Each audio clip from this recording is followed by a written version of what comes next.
I was once a household name, a familiar emblem of weekend plans and movie nights. My shelves were filled with the stories of Hollywood, and my aisles bustled with the sound of excited chatter. I was Blockbuster, the king of home entertainment, standing tall and confident. Yet, as I recount my tale, one haunting truth echoes. I failed to see beyond my own reflection. My beginnings were humble, sparked by an innovative idea. It was 1985, and home video rental was a fragmented landscape, but I saw potential. My strategy was simple: offer a wide selection, create a welcoming atmosphere, and cultivate a routine for families and film enthusiasts alike. I wasn't just a place, I became a part of daily life. The first thing that worked for me was the promise of choice and convenience. Rows upon rows of VHS tapes turned into DVDs, transforming mundane evenings into cinematic adventures. As I grew, expansion became my mantra. Hundreds of stores multiplied into thousands. Through franchising and strategic acquisitions, I secured my position. I was the ubiquitous blue and yellow beacon, a cultural icon. People trusted me with their evenings, their time. I repaid that trust with access to the world of film. I had scale on my side. I was an empire built on tangible experience. But in the late 1990s, I faced a choice, a shadow, if you will.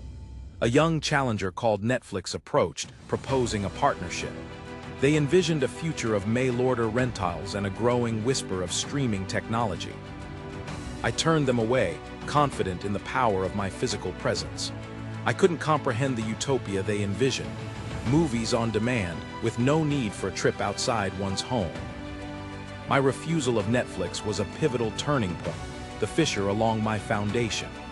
I stood by the notion that the tactile experience of browsing, selecting, and renting could never be replaced by a digital service. My strength, my vast network, began subtly working against me. I failed to adapt quickly. How could I understand the true value of an envelope that brought cinema to one's doorstep? Meanwhile, my revenue streams were deceptively steady, buoyed by the fees collected from late returns. Ironically, what seemed a financial boon was eroding customer goodwill. Consumers craved more freedom, more control. I offered late fees and limitations. I was entrenched in a business model that was quietly making me obsolete. Then came the economic downturn of 2008. Financial strain tightened consumer spending, and my missteps surfaced with brutal clarity. Leadership decisions that once appeared pragmatic now showed their short-sightedness. My belated foray into the digital realm was underfunded and half-hearted. Netflix and emerging competitors like Redbox were agile, shadowing my every move with innovation and customer-centric models.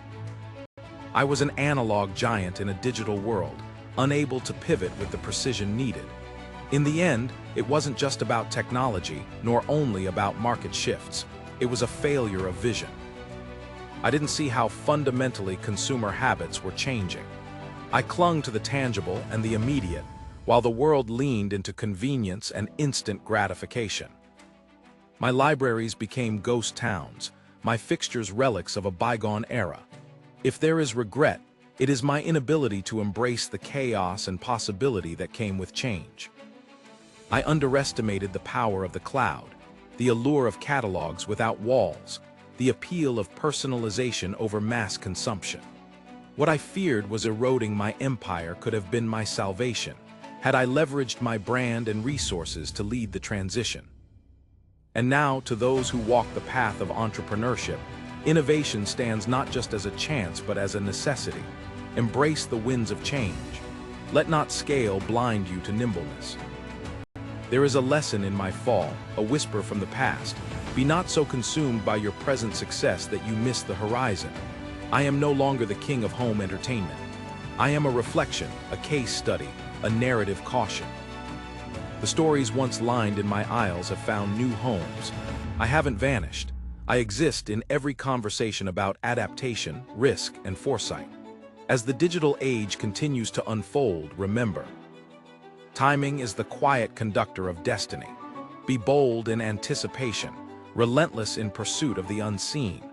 For the future belongs not to those who merely adapt but to those who envision and lead. So I leave you with this enduring thought. Change is a call you must answer before it comes knocking down your doors. To my legacy, and to yours, that is the story of how a giant realized its fall, and how every beginning holds the key to its own reinvention.